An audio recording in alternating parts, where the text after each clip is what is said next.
I promise you guys, eventually I will have a countdown with my little video intro built into one, so that I can just click it with like a couple of seconds delay, so there's no more like weird blips and glitches when I put that on.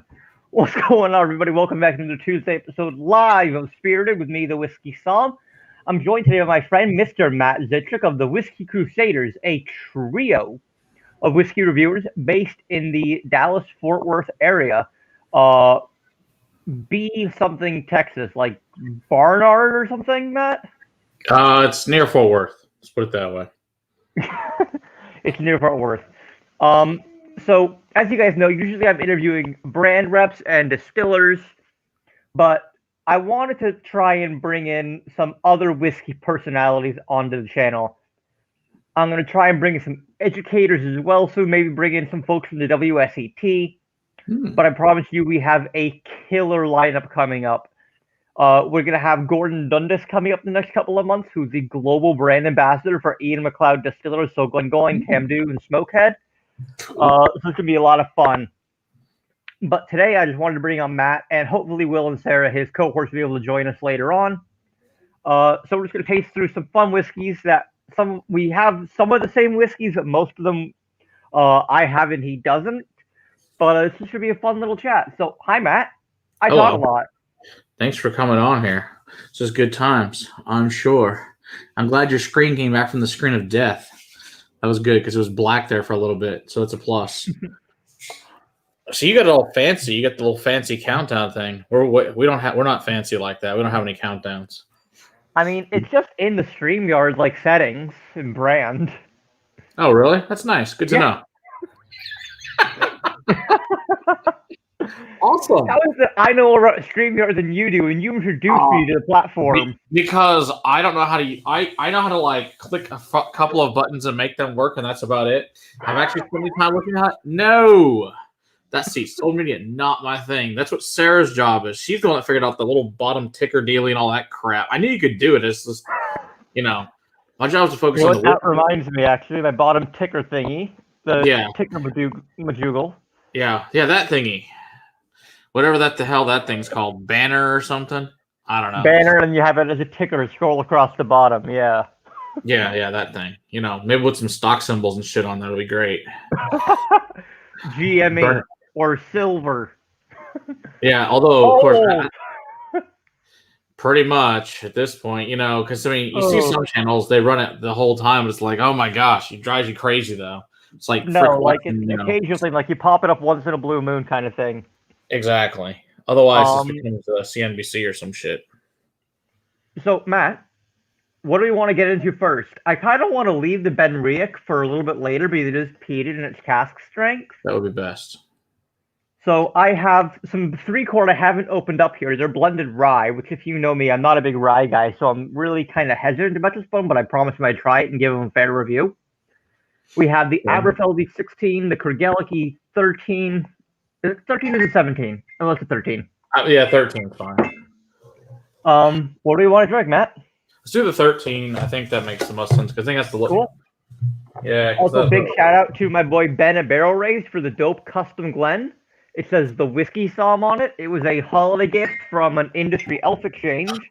Cool. Ben over at Barrel Raised does some dope custom like etchings and stuff. So if you need any custom Glencairns, go see Ben. Tell him I sent you. Nice. You always need custom Glencairns. Absolutely. I mean, I'm in the process of potentially rebranding, so I haven't gotten any custom merch with my Whiskey Som logo on it, because actually the name may change in a couple of weeks from the Whiskey Som, and the channel name will change very soon from Spirited by the Whiskey Som to something a little more all-encompassing. Originally, when I created this channel, it was just, these shows, Spirited. And then I started posting whiskey reviews on it. It's like, well, now it's kind of time to change the name of the channel. This is true. Yeah, because we got these made with our lovely horsey on them. So yeah, that's pretty cool, though. Yeah, thankfully, one of the liquor stores by us, they have a glass etching machine. They put it in there, so it works out. Hey, Vlad and Jeffrey, really cool. How's it going? Hey, Vlad. Hey, Jeffrey. Just a quick hello to Jeffrey Wack and then Vlad Metric, who are in the comments right now. Yes, Vlad, Kregeliki is fantastic. I actually think I prefer the 13 to the 17. I haven't had the 17 in a year, so I don't know. All I have is like a tiny amount of a bottle left when Irene was here when we did our last event prior to that was in person.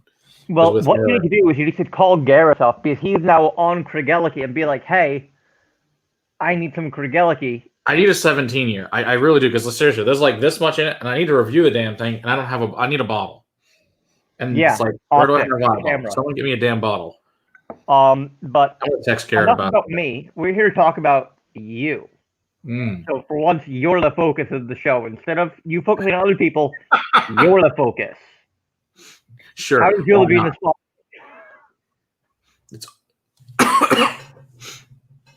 It's all good. No, I mean, Kregeliki good. I like it. You know, it's easy, simple, good stuff. A nice space side, so it's always a good time. It's not a typical space side. The thing I like about Kregeliki, because they use worm tubs. Yeah, it gives it this more meaty, umami kind of flavor. Also, the proof helps being at 46 rather than being at 40, which helps tremendously too. Yeah.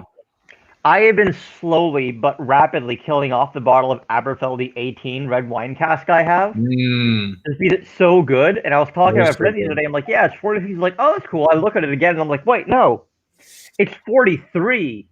And I'm just like sitting there baffled that I'm really enjoying this 43% Scotch. Yeah, that's I guess last year's release. That one that's no, it's this year's release, the 2020, I think, the red wine cask. Oh, I understand that, but we're in 2021 now. That's all I'm saying. It's technically last year. God damn it, Matt. Just saying. Yeah, but I know it's another year. Not that it matters. It all goes the fuck together anyway at this point. Who cares? It all sucks together. Let's start diving into you. So, who are you and who are the Whiskey Crusaders? That's the first question. Well, I am also a whiskey somm, just like Sam. We are we reviews. We give guests on, from distilleries, people in the industry. We do whiskey events. Well, prior to COVID, we did live whiskey events in person with distilleries, and we do big tasting groups. We do tastings for corporations and all sorts of fun stuff. So that's basically what we do. A little more about the live events you guys are doing. So you're not just focusing on your YouTube channel, or it's oftentimes affectionately referred to as Whiskey Tube. Yes. Yeah. So when we have live events, like I said, prior to COVID, we had once a month, the distillery would come in.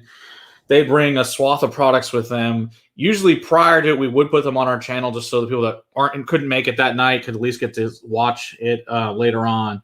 And then after that, they would sit down my island downstairs, and they would, we usually have between 20 and 120 people here, depending on who was here for the evening. But usually they average around 50 or 60 people. It's usually about the average group. So it's a good number of people that come. God damn, man, I can't get 10 people to show up for a free whiskey tasting at my bar.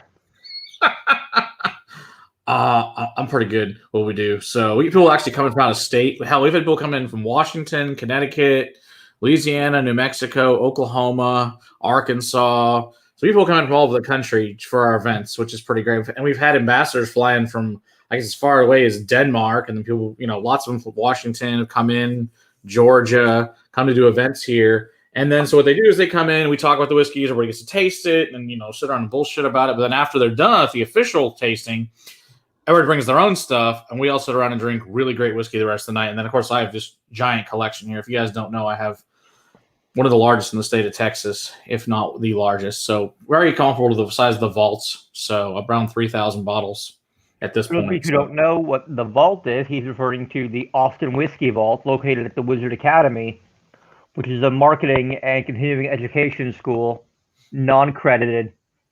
And they host and created the Whiskey Marketing School and the Sommelier program within that. So that's where, the term whiskey sommelier kind of comes from and was popularized by Daniel Whittington and Rex, whose name I actually don't know, who run the Whiskey Vault and Whiskey Tribe YouTube channels. Yes, this is true.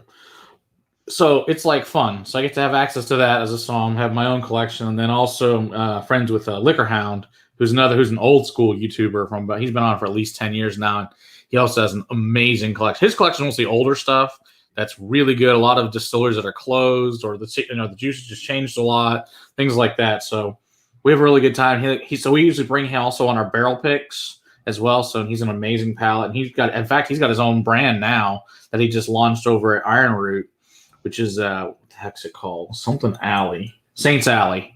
So he's doing something over there now, so which is pretty cool. So we'll have Robert and Jonathan on here in a couple of weeks to talk about his new product as well.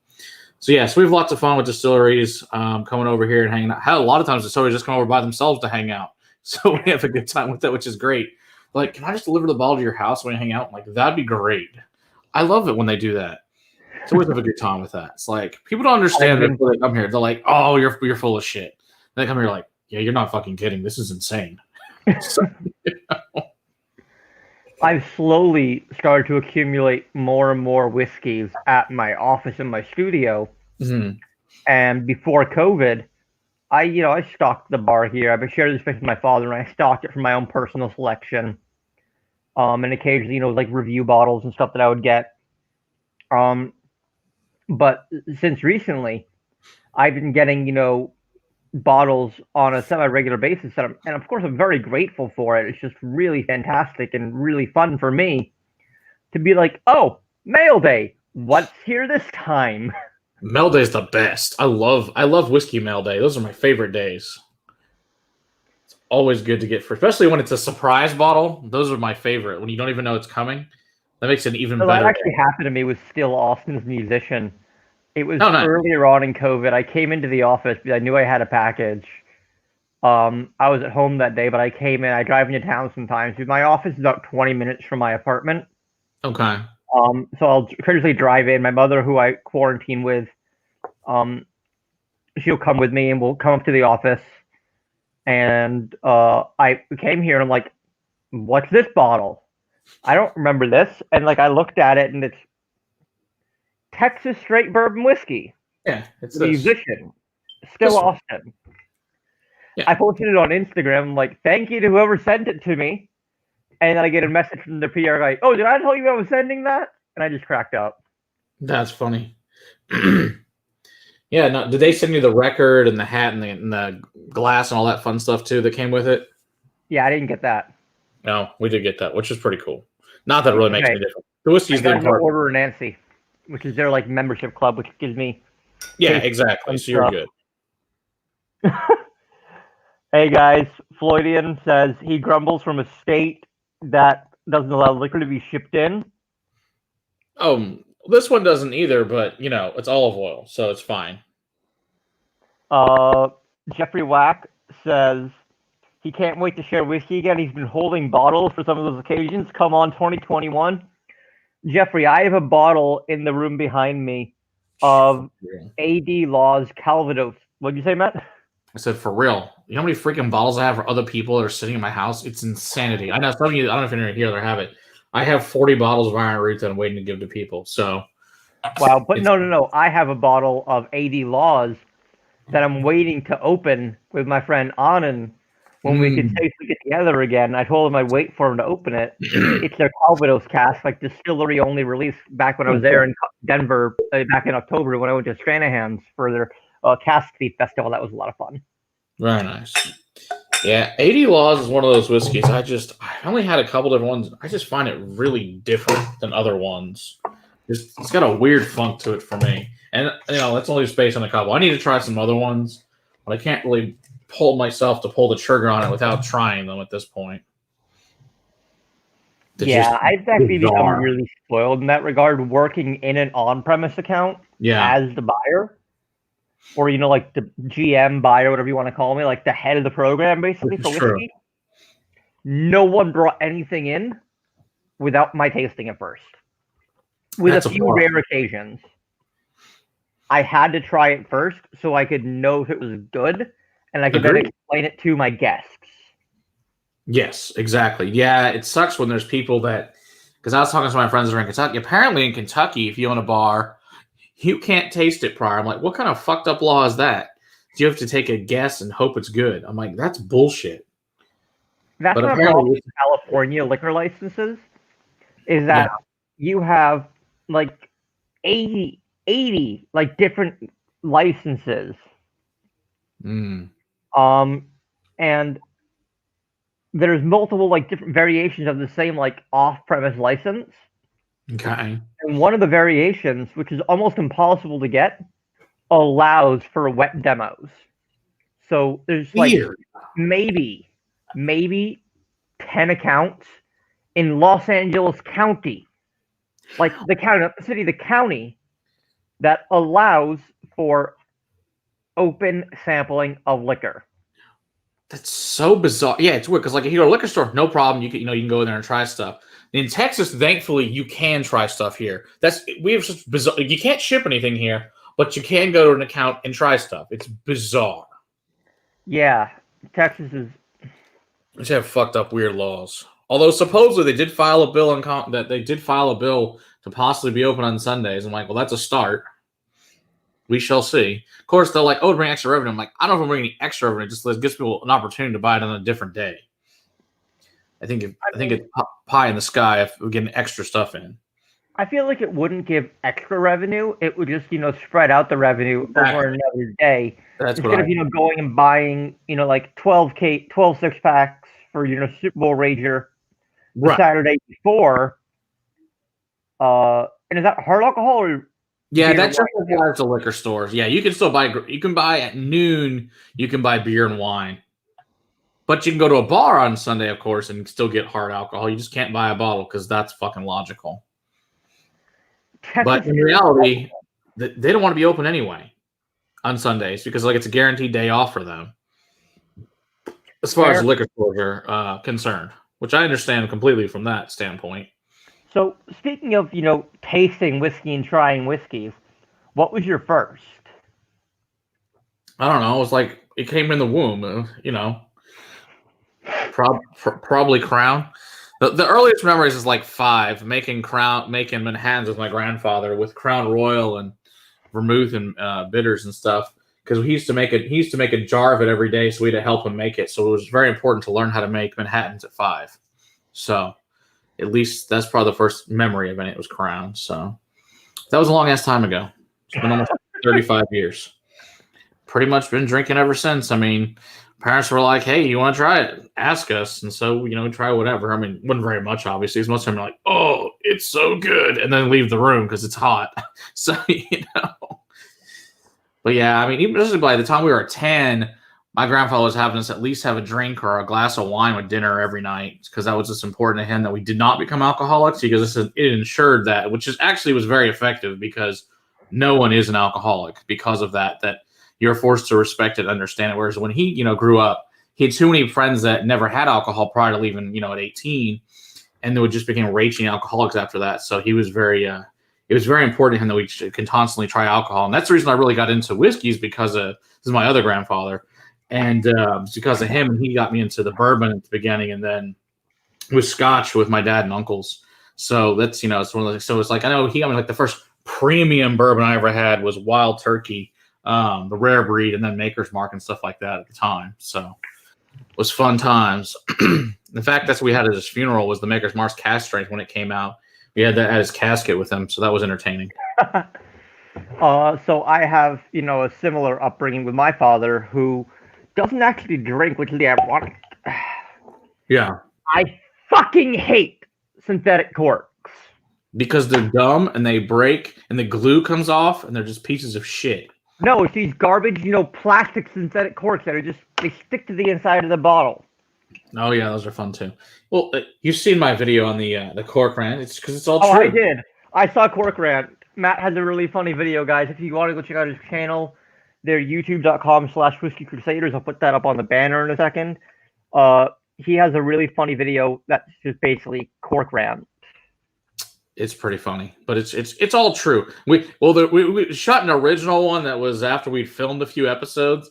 We had to not release that one because it's completely so many F-bombs in it. It's not even funny. It's like, yeah, we can't release that. So I showed it to a few other people. They're like, yeah, it's really funny and it's funny as shit, but you cannot release that video. But it's very entertaining. That was just hit me up in Discord. I'll send you the link to it to the uncensored version. It's hilarious, but it's really, really bad. So there is the link to the Crusaders channel. Again, like I said, it's Matt, Sarah, and Will. Now, here's an interesting question, Matt, for you. Obviously, it's the three of you guys, but when did it start being you at home and them at their place? Was it because of COVID? Because one of y'all was still COVID. working? Yeah, when COVID started, Sarah has an immunity problem. So we decided, of course, at the beginning, it'll be like 2-3 weeks, no big deal. And we get back to filming. Yeah, I remember that. Yeah, that's, about a year later now. So, and I don't expect it, to be honest, this year either. So, it's worked out. To be honest, it's actually worked pretty good being able to use StreamYard and doing it from both of our houses because it just makes it easier. Our kids are, doing their thing in their rooms and whatnot. And, you can film at any time. You don't have to get together. You can film whenever we need to film. Just makes it much easier, to be honest, in that sense. I'm a little scared what would happen if your kids got together with their kid.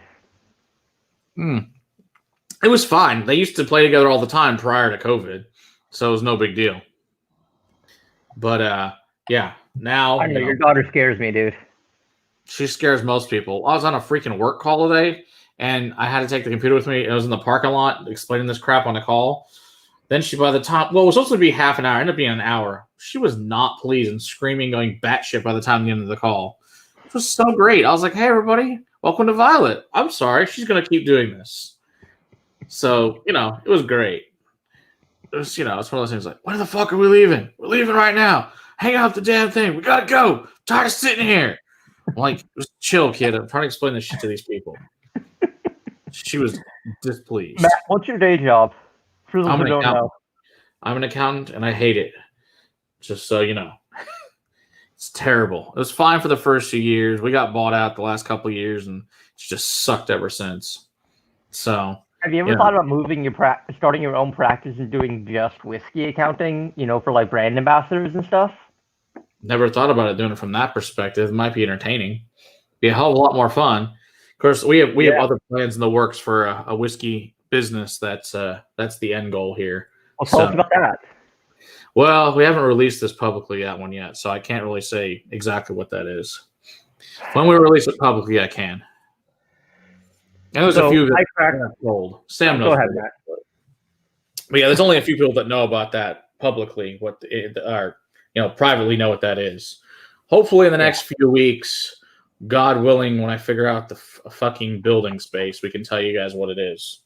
So we're in the process of finding a place. It's kind of we'll leave it at that. So, like I said, I share an office and studio space with my father, and we're looking to move in the next, 4 to 5 months. So we're looking at a space, just a few blocks away, actually, and it had already been built out, into kind of a shooting space. Yeah.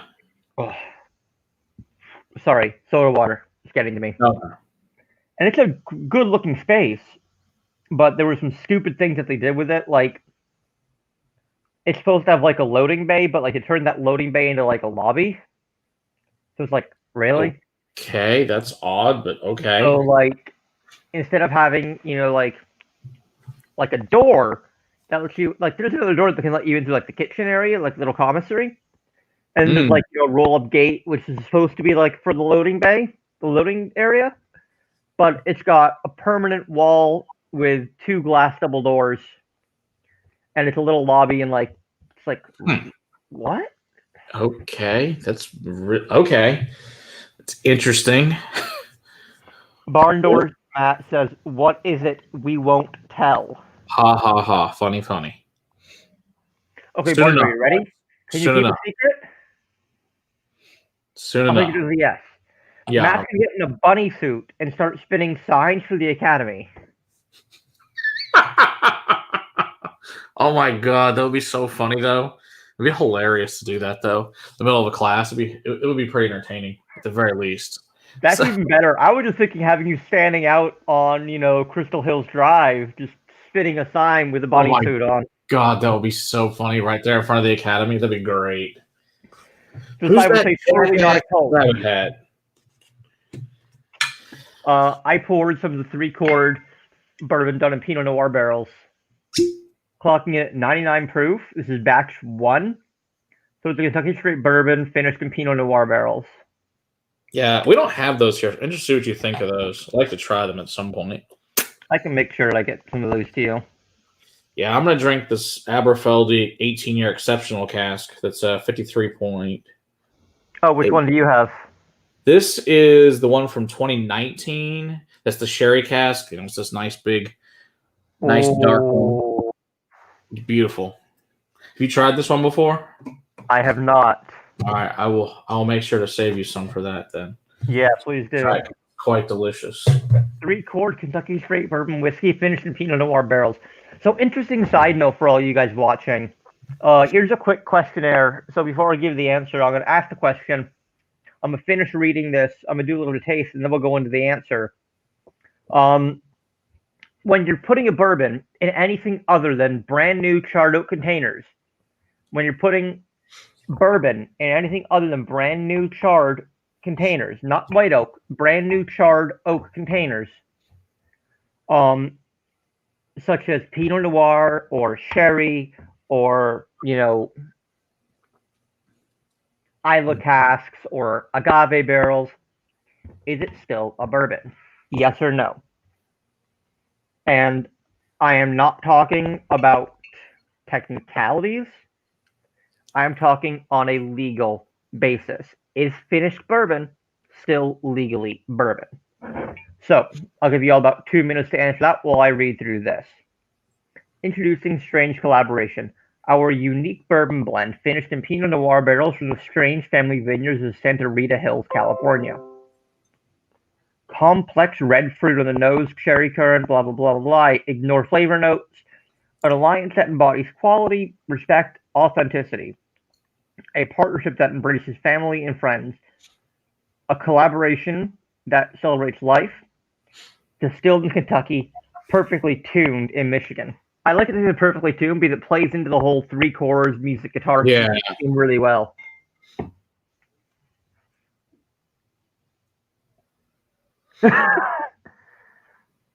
Barndor says, I'm a large child. The silly stuff amuses me greatly. Yeah, same here. I'm pretty sure if you're a man, that's kind of how it goes. It's gender assumption, man. I know some cool ladies who find the stupid, funny stuff amusing. I meant as in adult men in general. That's all I mean. This is my first time trying this and opening this today. I need to do a review on the 4 bottles they sent me, actually. They're gracious to send me some whiskey. Mm-hmm. I do get some of that black currant. Cherry cordial. Kind of, also some Robitussin. Ugh, Robitussin.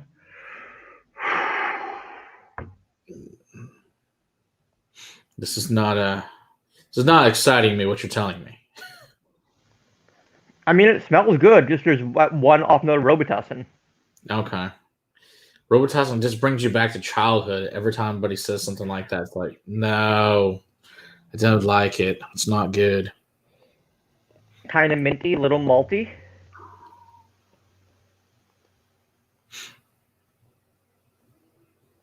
Yeah.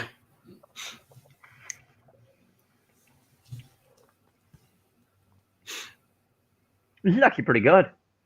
Oh, well, good. I'm glad to hear it's good then. That's good. Good to know. The wine barrels really add this layer of a rich, fruity complexity. Kind of like cooked fruit or almost stewed fruit that was then... It's kind of like if you took a bourbon and mixed it with a liqueur. Because you can really differentiate those 2 notes. Yeah. They're blended together very well, but it's also still separate at the same time. So it's really interesting. It kind of like comes in waves, so it like intertwines. Interesting. All right, Matt, what's the worst whiskey you've ever had? The worst whiskey I've ever had. There's some pretty awful things out there. I have to say the worst whiskeys I've probably ever had, besides this terrible old tub that's gone bad, is probably Crown Maple or Texas Mesquite. Those things are fucking gross. The So maple funny story, actually. do My first drink of whiskey was Crown Royal, okay. and I had to go to the Crown Maple because it was easier for me to drink when I was first getting started. Yeah, I get that. I just find that it's disgusting. I haven't had it in a long time. I recently had the Crown Royal Blender's Mash. Okay. Or as it used to be called, the Crown Royal Bourbon Mash. Right. Yeah, that one's all right. Oh, yeah, Rogue Dead Guy, you're right. That is not a good one either. Oh, Claymore. Oh, yeah. I know that one. like Rogue certain times. Like, I have to be in the mood to drink Rogue. Rogue? Very malty, very brewy. Yeah. Especially their early on stuff a few years ago. Oh, it just tasted like so much beer. I was like, oh, not like that. The newer stuff is definitely better. Well, that's because Jake is back in charge. Jake Holshoe. I think it's Holshoe. I don't know. Yeah. Anyway, the master distiller left for about a year and a half. Okay. And then he just came back, so it's going to start getting better again. Okay. Well, hopefully that is the case. Stuff, that was probably just finding their style. But he left about 2 years ago, and he just came back about 6 months ago. So he's back. So Rogue is going to go back in the right direction. Hopefully, I'm going to move on to this Aberfeldy 16 year. Well, Floridian, that bourbon mash one's fine. The 13-year version is actually really, really good. If you get a chance to find that 13-year version, that's excellent. So is the 16-year rye. Those are both $70, which makes it a good deal as far as I'm concerned. So, especially today, you got so many freaking bourbons out here that are, it's just crap distilled by somebody else, put in a bottle, and they slap some fancy label on it and they put, 12, 15 years on it. Oh, it's $200. Distilling for other people. MGP just bought Luxco. Ezra Brooks. Yep. Pardon me. Yellowstone. That includes Minor Case. That's right. It also includes Everclear. Now, I didn't realize that Everclear was actually a brand name. You didn't know that? I thought it was just, a type of alcohol. I mean, it makes sense it was a brand name at one point, but now, I think of Everclear as just, super high proof, what is essentially vodka. Yeah, except for it's, 95 proof vodka. Makes excellent jungle juice. Great in the fraternity. Fantastic stuff. Nothing better than canned cocktail and Everclear. My first time in New Orleans was 2 years ago this past July. Right? So, what's up like? Yeah, 2 years ago. I went with my buddy Bill Eisler, who is one of the partners in Ming River Baijiu, to this event called Pig and Punch. And there were giant trash cans, literally trash cans, just filled with cocktails. Super jungle juice. And he pointed it out, and I'd never heard of jungle juice before because I dropped out of college and I went to a community college where we didn't have fraternities, so I had no idea what the fuck jungle juice was. That must have been entertaining. I didn't touch them, but probably was. Oh my god! Yes, you have this other one called Strip and Go Naked. That's always another entertaining cocktail. So, it's very funny. All right, let's see what else we got here. I think Sam froze up. I guess Sam will come back. Oh, you're here? Okay, I guess your picture just froze up. I guess your audio is fine, but your picture's frozen at the moment. No, I was just standing still. Oh, okay. Your hands are stuck, though. It's weird. Who knows? It'll figure itself out because it's like this. It's stuck like this. That's what I see on the screen with no movement. Oh nope. See, all gone. See, yeah, he's coming back. He's trying. Guess we'll find out here. Well, the audio is, except for I see no picture. I see your name, but that's it. Hopefully, it'll be back.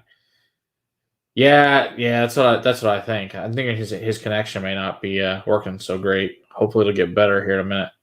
Good news is it doesn't kick me out. Otherwise, I guess it'll be the end. Oh, there you go. Now you're back. I am getting really mad. I even had to switch from my Wi-Fi I normally use to my hotspot 2 weeks ago, jumping out in and out of stream. I'll fix my equipment here someday, guys. I say that every week, and eventually, like Matt setting up Patreon, it'll happen. Exactly. See, it's the same thing. It's fine. It's all good. I don't want that yesterday. The bigger question is, what's a drink next? Bourbon Cleaner is great. You can keep it in your desk and tell people it's hand sanitizer. There you go. See? Good plan. I like this plan. Hello, John. How's it going? Your stream. Okay now. Barn door. Also, if you have a coffee cup or a mug and you're on a Zoom call, if you blow on it before taking a drink, no one realizes it's whiskey instead of tea or coffee. You know, COVID pro tip. I guess there's another stream in 30 minutes. I guess with it's my bourbon journey. Apparently, has one. Some wildness going on over there. It looks like. Oh yeah, they do like 5 p.m. But I needed to start going in 2 hours, and unfortunately, I had to. The only slot I had available. I understand. It's just the way it goes. Yep. At this point, there's so many channels, it doesn't matter. There's no open days. It's the only thing that are open at this point is Saturdays. That's about it. Speaking of Saturdays, you have my friend Mark Westmoreland coming on this Saturday. I do at 1 p.m. Central Time because it's 7 p.m. in Scotland. So that way we can have him on at a reasonable hour for him and not at 3 in the morning because that's not going to work. So it's 2 p.m. Pacific time when I interviewed him, which was 10 p.m. Scotland time. That's a little bit better. It's not too bad. Yeah. But yeah, 10 to midnight, that's definitely doable. 3 a.m. to 5 a.m., not so much. Yeah, no, actually, that was 10 to 11. That was early. Only an hour? Okay. I was only doing an hour at that point. But when I have so much to talk about and so much whiskey to taste through, it makes sense to move up and move add an hour on, unfortunately. Hey, Tom, T Squared's here. He said, wave back, buddy. That's right. That's true. Yeah, Wednesday, I guess that's true. I guess Wednesday just has what? Trev and Bourbon Insane. Well, when he's back. Oh, yeah, that's true, Claudian. Building his farm. So. Yeah, Wednesday just doesn't work for me, really. Well, then I guess it won't matter. Say lovey. Exactly. Hey, Joe, how's it going? Hey, Joe. So, Matt, what you drinking? I need more scotch. I have to get more scotch. I can't. I tried to do the bourbon and Matt, wait. Take us with you. Take us with you. I can't. My camera's attached to the laptop. I can move it closer. Well, hold on. I can. Bye, Joe.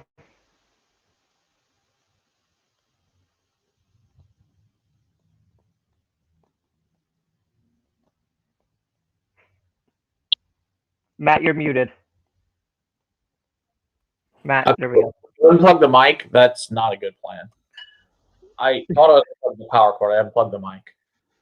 Worked out really well. Hold on. Let's see. Oh, God. This is not generally what I do because it's a pain in the ass. But No, I have to go in here and choose Scotch. Let's see if this will work. Kind of. I mean, to go in here, pull this. I don't ever show you guys any of this stuff, to be honest. I don't know how I even show my own channel this shit. So, we got a bunch of different tall or in canister things, and then it's all Scotch in here. Except for this one Manitani, which is from Pennsylvania. And then, let's see. More Scotch. Of course, this is all pretty much peated stuff, and then the bottles of rye at the bottom. So, grab the Jura. The Jura, the Brooklyn, or the Prophecy of the Superstition? Do the Prophecy and Superstition. Those two. All right. I haven't had those. Yeah, these are older ones that I found at the store maybe 2 or 3 years ago. And so I like to find old crap because I think this older stuff's better personally, but whatever. I have a signed, sealed bottle of 021 year. Nice. By Greg Last Master Blender. Very cool. Yeah, I know I've got the older 21, but not I don't have the newer one. Florian said, into Matt Zitrick's vault with Sam Geraldo Rivera Green. By the way, there is no E in my name. No E on the end of green. All right, so we're back in a suitable position now. Yeah. All right, let's see here. So we got Superstition, and we got. Plus, they make this cool. They make a bottle in the front. They put them together, which I think is cool. That is neat. Because I'm a child. Yeah. Speaking of old and dusties, I recently picked up a bottle of the old label Glengoyne 17. A 17? I haven't even seen a 17. I mean, they have a 17 in their current lineup. But I picked up a bottle of the old label, which I will bring out. I do the stream with Gordon and Daniel Sherry, who's like the International Business Development Manager. Oh, you don't like rare breed there, Tom? I assume the bourbon rather than the rye?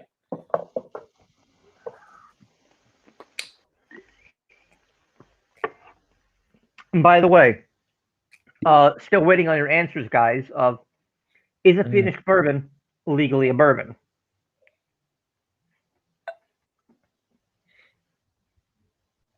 Guess we'll see. Matt, what does your shirt say? Does it say tat or hat? It says taw.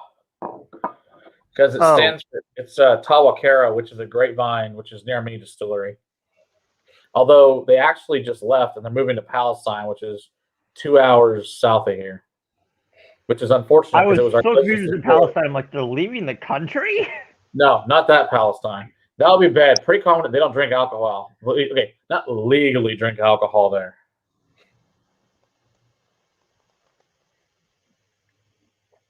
Gotcha. That lightly peated Jura is nice. Yeah, 46% on this one. Spicy sea spray. Yeah, good stuff.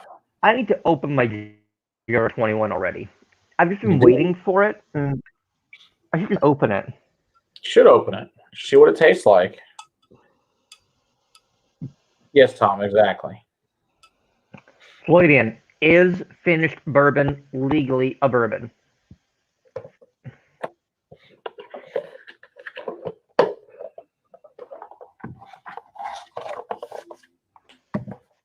It's a great question. For everyone who's just coming in who doesn't know my friend Matt here, he is 1/3 of the channel Whiskey Crusaders. I'm going to put their channel up right now if you guys are interested in going over and taking a look at them.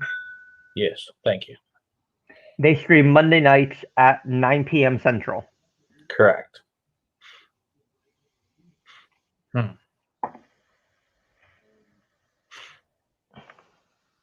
It's too bad.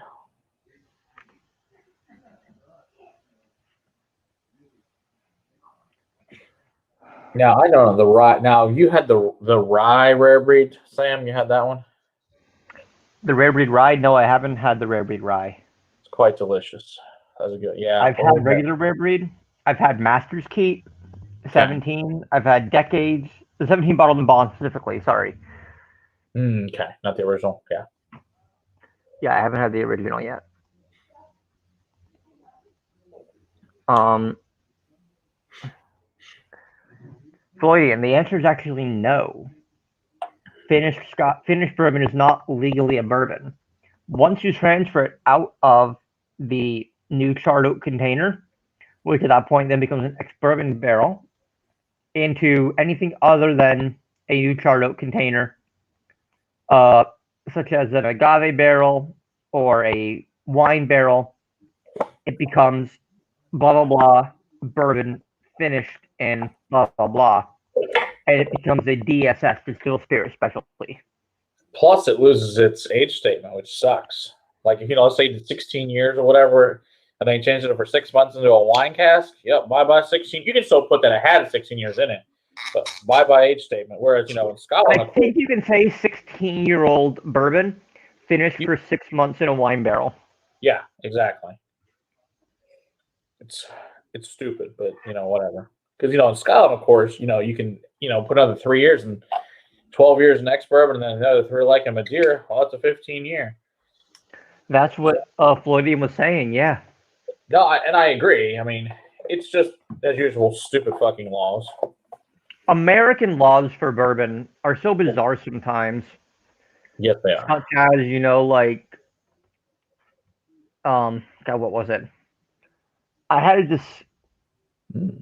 Yes. He says, rolls eyes. That is absurdly pedantic. Yes, it is. It's completely ridiculous. It's stupid as all hell. I had a discussion with another whiskey colleague of mine, Jeff Schwartz, whiskey fellow.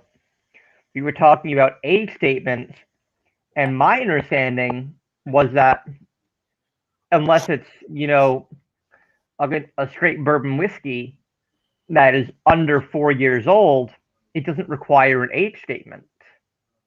Or turns out, pardon, Matt? Has to be over 4. If it's straight bourbon and it's between 2 years and 4 years, or if it's a bourbon less than 4 years old, it requires an age statement. Right. To be straight, it needs to be a minimum of 2 years. Anything after 2 years, until you get to 4 years, still requires an age statement. After 4 years, you no longer require an age statement. Right. It's just the stupid ass laws we have. But yeah, I mean, as a regular consumer, there's just no way in hell you can keep that shit straight. It's impossible. It's almost impossible.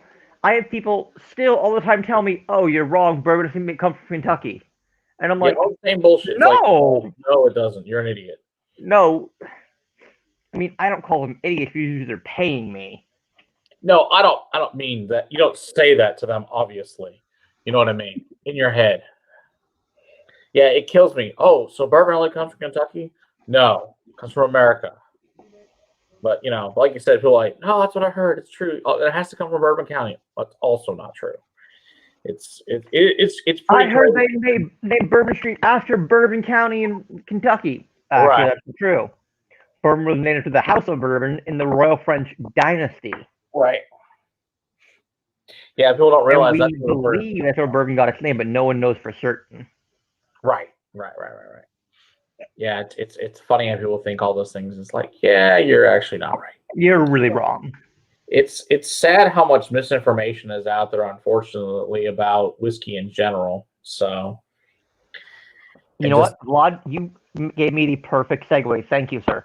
This is true. Vlad said this is why I watch these videos, to learn.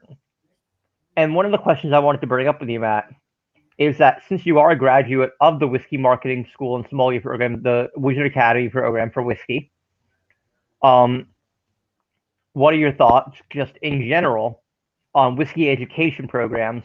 Do you think there needs to be more? Do you think there needs to be less? Is there one program in particular you like the most? And then also specifically, what was your experience taking the whiskey class from Daniel at the Wizard Academy? Do you mean from a more certified places, or you just mean in general people doing educational courses, or what do you mean? So I'm talking about whiskey educational courses, not necessarily for certifications. Just in general for learning. Yeah. just learning. Do you think? What do you think of the other programs out there that offer whiskey learning? I think that it's going to be a lot more of it, to be honest with you. I know when I started looking into this stuff, 3, 4 years ago, that's what I was looking for was some whiskey educational things. Trying to find a review of some random bottle, and that's how I found it. Because I'd found the vault and I'd found the Attic, which is a place in Vegas that are the only two at the time that could find. I know the Attic. On premise, educational training sessions, like the mini trainings that the vault does, where you choose Scotch or bourbon or whatever Japanese, and I sat in on one of the Attic tastings actually. JD uses the Carver Spirits tasting enhancement method, or is it systematic tasting enhancement method? Whatever that is. Anyway, Adam Carmer, actually, who Matt, you'll appreciate this, is a Belgian beer knight. Oh, okay, interesting. He created this tasting method, this tasting approach. I don't remember it, but that's the method they teach you at Whiskey Attic in Vegas. Okay. Yeah, I mean, I don't know so much if that works, a method or whatever, as far as teaching people that. I don't know how useful that is per se for a lot of people. I think more people are there to learn about the whiskey itself. I think that's more interesting for most people. They want the history of it, to want to know, what do you find in it. I think how to taste, I think, is important in the class, but specifically of it, a lot of times I think people do it different ways. Just giving people a bunch of options in the way that they can learn to taste and nose it, I think, is probably a better way, my personal opinion, because everybody's palate and everybody's nose is different. And there's no wrong answer about what's in it. It's like you can't tell someone they're wrong. That's what they get in their whiskey. You can't, because that's what they get. That's what they get. It is what it is.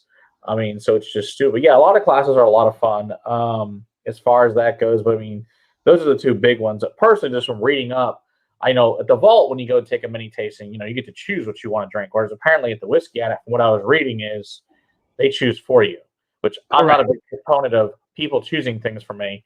I think that if I'm paying that kind of money, I should choose my damn self, because I know what I've had. They don't know what I haven't had. And I don't want a bunch of crap I've already tried.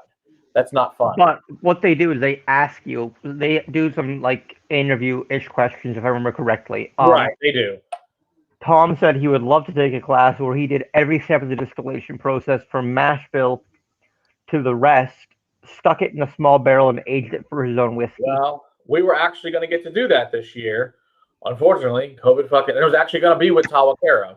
They'd invite us there in March and said, hey, you guys want to come by and do your whole thing? We're going to do the entire process, get the grain, run it through, mill it, mash it, ferment it, all that fun stuff. We get to run the whole distillation process, then barrel it, and it would have been a blast. But unfortunately, with COVID, they got all fucked up. We get to do it. We were actually going to take some of our local whiskey group was going to get to go with us too. And we're going to, do a drawing for how many got to go with us and got to do it with it. So it's going to be a really awesome event. But now, unfortunately, like I said, they're moving to Palestine, so it really blows. But the good news is Iron Root's going to let us do it up there with them. So whenever this crap ends, we're going to do one at Iron Root, so that'll be just as fun. So I'm excited to get to do all that stuff with them. Why don't we just yell at Daniel to offer that, as an additional course or whatever? I'm pretty confident that's called Psalm 4 or 5. That's why. So going into the Whiskey Somm program, obviously, Whiskey Marketing School has gotten a little bit of flack, and a lot of people are like, well, why is it what it is? Either they don't like the price, or they don't like who's behind it, or any number of reasons that they're entitled to their opinion. And I have my own opinion of it that I've expressed on a few occasions. My opinion is good. I like the program. I like the people who are doing it. Mm-hmm. But my question is, what did you think of it? You've only done the level 1, I believe. Correct. Which people always are like, well, why are you paying $4,000 to go to an unaccredited school? Well, number 1, we were going to do number 2 this year, but COVID got canceled 3 times, so that blows. But that's life. But no, I mean, plus, if anybody knows, if you take a mini training there, for a couple $100, it becomes half price. It's then $2,000 to take the big, take the actual Sommelier level course, which is the smart way to do it, just from a simple math standpoint. Save $1,800 if you spend $200. So it seems like the right way to do it. But yeah, if you don't take those, it's $4,000. But, you're also getting all your food, which the food's really good. You're getting 24-hour kitchen, 24/7 kitchen as well, on top of the catered meals. Plus, you get access to the vault, which to me personally, I guarantee I drank myself and got to try things I would never, ever get to try otherwise. The whiskey alone to me is worth the price of getting in there because of all the really cool stuff you just can't get. So that alone to me is worth at least $2,000 to $4,000. So fine by me. And the fact that I got to learn a lot of really cool shit and have a really good time and to try all sorts of, and getting better at tasting and learning about it and, just getting more into the whiskey and just all the ridiculous nerdiness that goes into this. I don't know. I thought it was great. I thought it was totally worth the money.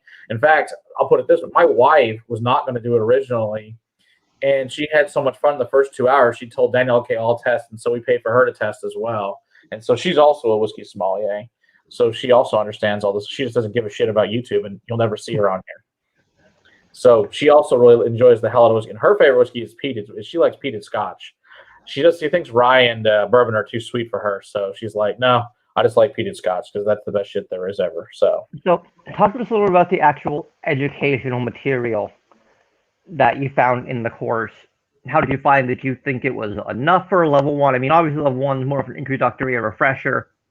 You should already know a lot of stuff for teaching you in level 1 by the time you go to level 1.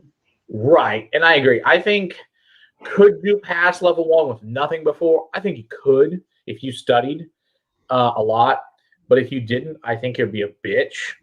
It's a tremendous amount of information told you over a couple of days. Yes, you read a book beforehand, and the book is super helpful.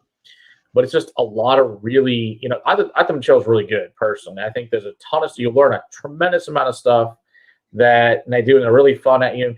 Yes, you're learning, but it's all the entire time you're having fun while you're learning. I mean, come on. You start with whiskey at 8 in the morning. How bad is this going to possibly be? It's going to be a good time. Yeah, that one definitely threw me for a loop with a shot of whiskey at like 9 a.m. I was like, we're starting this early. Okay, then. Yeah, exactly. It's like, I don't usually drink at this time of the day. That's okay. You're going to start with this anyway. Okay, fine. But, obviously I don't want to ruin anything for anybody that goes to it, but all the different perception is reality and things like that and all the cool stuff they do. I don't know. I think it's a great course. I think I thought it was totally worth the money. So I can definitely say if people want to take it, it's totally worth it. You'll have a good time. And you'll make probably good friends out of the deal as well. What about the actual content and, the education material taught throughout the course? Because I know for me, I kind of zoned out a lot because I knew a lot of this stuff already what they were teaching. Right. And, I still somehow managed to pass, and I'm a terrible test taker. No, I mean, I got 100 on the test, so that was good. But still, I think I got like 67 or something, barely passing. Nah, it was fine. I don't know. I, of course, have been a nerd, not only just a regular school, but obviously I mean, yeah, a lot of it I already knew, but I still wanted to listen. Mostly, I wanted to hear about the marketing part of it. The whiskey part I already knew for the most part, but that's okay. It can't hurt to hear it over and over again. It doesn't hurt anything to listen to it again. So, I thought it was fine. I thought it was really good because, like my wife, like I said before this, she didn't know a lot of that stuff, so it was really good for her. I think she got like a 92, something like that. She did pretty good on it. So, and she, of course, she learned a lot of crap from me, just through osmosis, more or less, at this point. Just listening to my bullshit ramblings about this crap. And so, but yeah, I did that today, actually. We were talking to the potential new landlord, like I was telling you, moving spaces. Yeah. And my dad told him what I do. He's like, do you like whiskey? The guy's like, yeah, I do. He's like, what do you like? And then he kind of just let me go wild. It's like, well, my son is a whiskey author of, Beginner's Guide to Whiskey, and it was funny and just, spent a good 10 minutes just talking about flavor and whiskey and, scotch. And he like, well, what do you know tequila? I'm like, yeah, I'm certified from the CRT, the Consejo Regulador de Tequila. Got certified a couple of years ago, the Mexican Regulatory Council for Tequila. And he's like, well, it's just smooth tequila. And, a lot of whiskey people and spirits people hate the word smooth.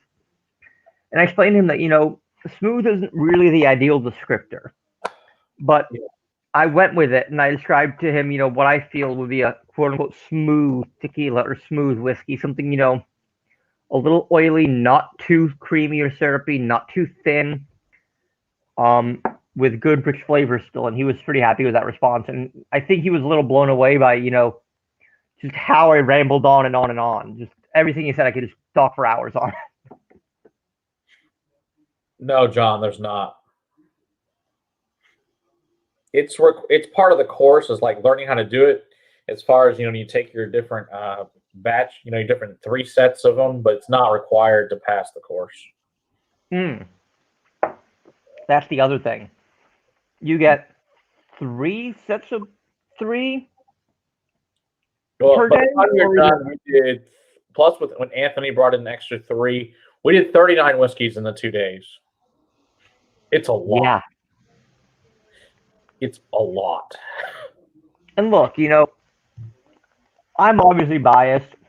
I enjoy the whiskey somm courses at the very least. Mm-hmm. They're a whiskey vacation for me, but half the time I don't learn a lot new.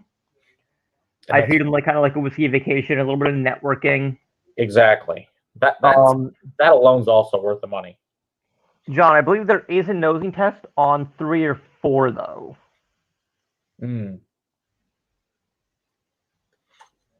Which is fine. Which at that point you should be able to do it. It's not, Tom said he hates when smooth means lack of flavor and close to water. I mean, in my case, when I was describing it, Tom, I wasn't, talking about close to water, lack of flavor. I was talking about a little thinner, but not, like watery. I don't want to, when someone tells me they want something smooth, I don't want to give them a big, robust, kind of oily, viscous, creamy spirit, be it whiskey or tequila. True. So what tequila did you end up telling him to get? I told him El Tesoro Extra Añejo. Okay. 4 Tears of Llorona. El Tesoro Extra Añejo, I feel like, is an agave drinker's tequila. It's a tequila drinker's Extra Añejo. And Tears of Llorona is definitely a whiskey drinker's Extra Añejo. But it's so good. Hey, whatever works. It's been almost a year. It was a year in October since I last had Tears of Llorona. Right? Yeah, no, it was a year in October that I last had Tears of Llorona. I should talk to see if I can get their master distiller on for a chat. That'd be fun. That would definitely be interesting. That's for sure. But it's totally different. That is true. That's another thing. I'm starting to branch out a little bit into other spirit categories. Mm-hmm. I am not a tequila expert, but I am a tequila aficionado. That works. I enjoy tequila. Not mezcal. Although I like this. Matt, look at this comment from Tom again. Smooth to him means something that doesn't punch you in the face. Balanced and reserved.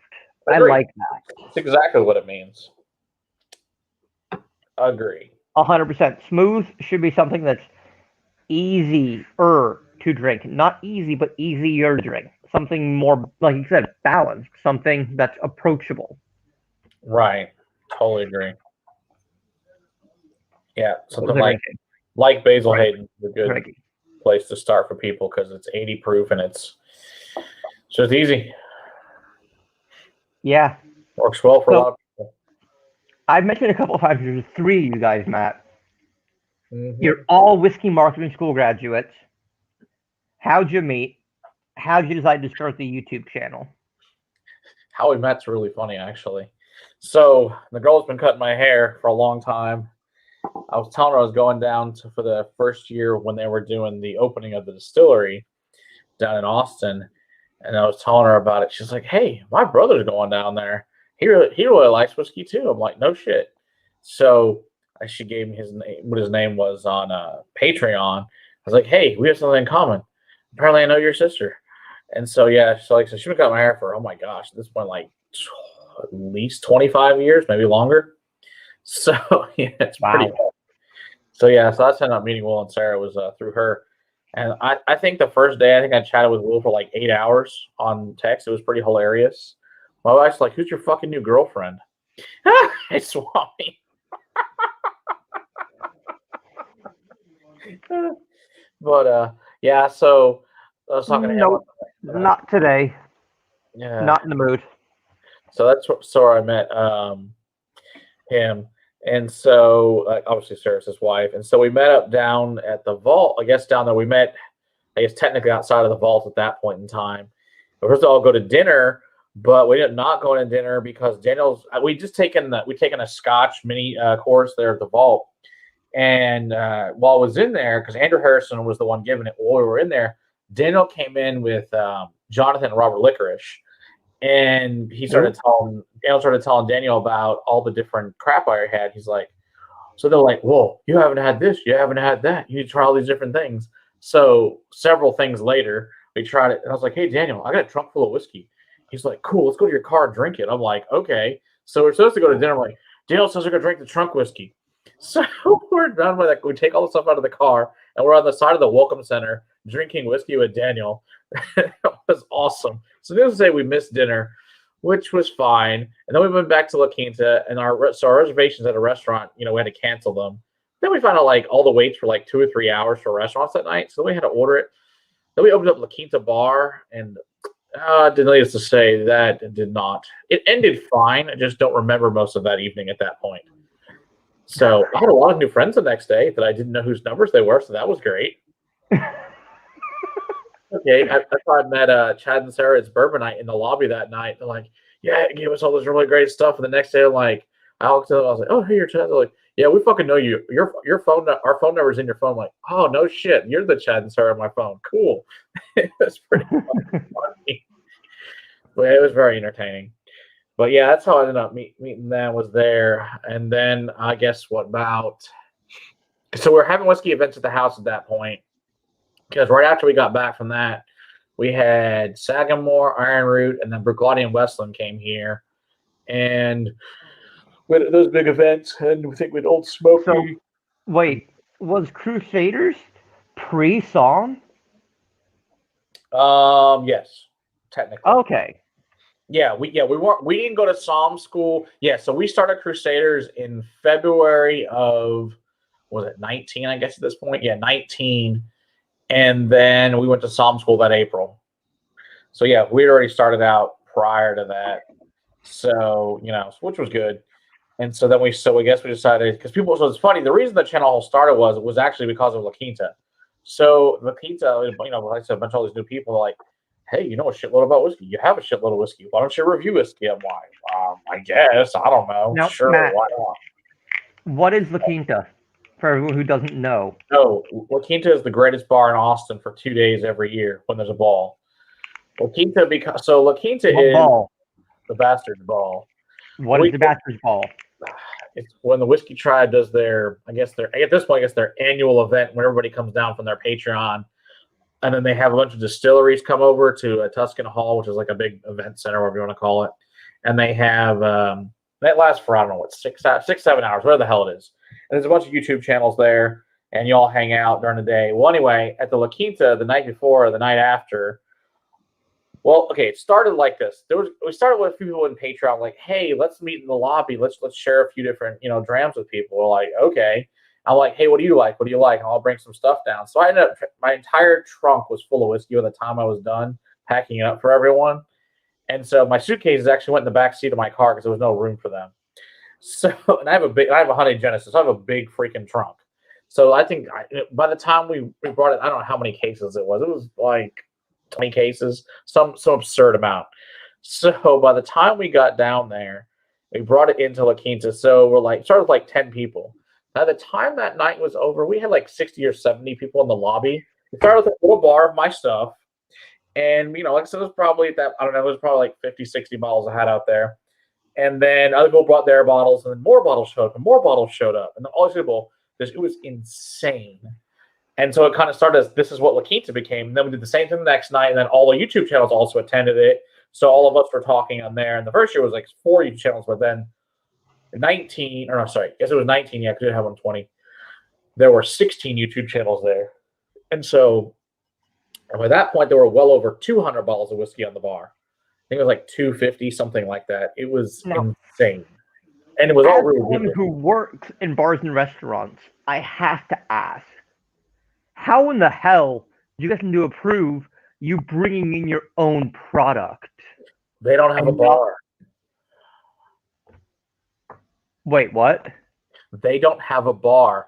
In Texas, it becomes BYOB, and they don't give a shit. Oh. That's how we got away with it, because there's no bar there. So we turned the bar there was literally the breakfast lobby. It was the lobby with the breakfast station. They did the continental breakfast every day. We turned that into the greatest bar in Austin for the night. I didn't realize that. I thought it was an actual bar that you converted. I was like, no, what? We converted La Quinta's lobby into the greatest bar. And plus, the best part was everyone just the only thing they did is people contributed bottles to it. It was no money. It was no money exchange for anything. It was just everybody got to share and enjoy whiskey with whatever they wanted, and people poured for anybody. It was fantastic. It was just all about sharing and having a good time and trying some really freaking amazing whiskeys that people brought. Man, that's what I'm all about, is sharing and trying new stuff. Yeah, it was phenomenal. And there was a lot of rare crap was out there. I mean that's how I tried Booker's Rye. Oh man, I've never even tried it. I've never even seen it in person. So amazing. So Scott from the Scotch Just Dummies is how I had that. So I had a buddy, Nathan Huey, who was you probably heard his name as a a Titan or whatever. A what? He donated a lot of the vault originally. Nathan Huey. I don't watch Whiskey Vault. Oh, we don't watch. Okay. Well, anyway, here's a guy donated a ton of stuff. No, I can't stand Whiskey Vault and Whiskey Tribe. No, that's fine. Anyway, so he donated a bunch of stuff. Well, he also brought me a bottle.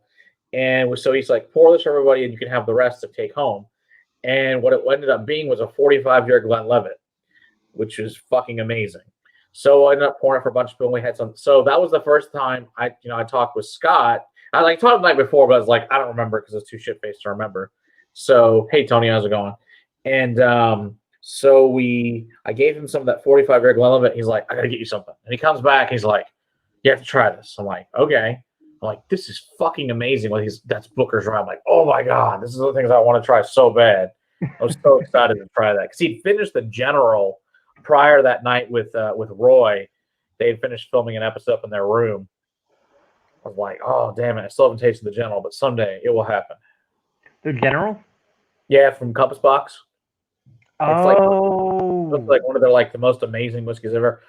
I know that Chris says he has some, so I'll get some of his whenever he opens it. So at some point, I'll get to try it. I'm not worried about it. I'll get some. All right, now I'm going to move on to my peated whiskey, the Benryak Cask Strength Batch 2.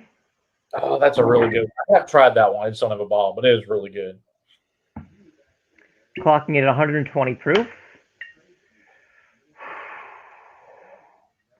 I have actually a signed bottle of the Benryak 21 year by Dr. Rachel Barry, that I decided that if 2021 isn't a total disaster, I'm opening it New Year's Day 2022. Okay. Can't say I blame you. I've been wanting to open it. I've never had a good reason, so I decided that that's when I'm going to open it. On New Year's Day 2022. Seems like a good plan. Okay. Homestock, how'll work. Is it farm stock? Homestock. Homestock. I found a bottle on the shelf the other day. And I'm like, shocked you found one. That stuff came out a while ago. Because you can still find occasional farm stocks, but they're pretty much gone. This liquor store around the corner from me has the old packaging for Lefroy Quarter Cask. Sweet. They have 3 or 4 6-pack cases of it. Damn. Well, that's the good one then. Get that one. Actually, according to Simon Brooking, who I have joining me in a couple of weeks, actually. Sometimes up for you guys. I've got a great lineup these upcoming weeks. Next Tuesday, it's part 2 with Loch Lomond. Pardon, Matt? What day is he going to be on? I'll tell you in a moment. Perfect. Next Tuesday, February 9th, I'm excited to have part 2 with Forbes McMullen, U.S. Vice President of Sales and Head of Education for Loch Lomond Group. We'll be tasting through the Loch Lomond single malt core range, as well as the Glengarry blend, which is made at the Loch Lomond Distillery. Then the week after, which is February 16th, I have Brian Sykes, the Western Region, West Coast, California brand ambassador for Aberlour, joining me. Cool. And that's going to be a good, fun one as well. And then February 25th is one of the biggest ones I've ever had. I have Simon Brooking, Master Ambassador for Beam Suntory's Scotch whiskey portfolio, joining me to talk all about Lefroy and get into some of the fun nitty-gritty. I'm going to send an email to John Campbell as well, see if John cares to join me and Simon.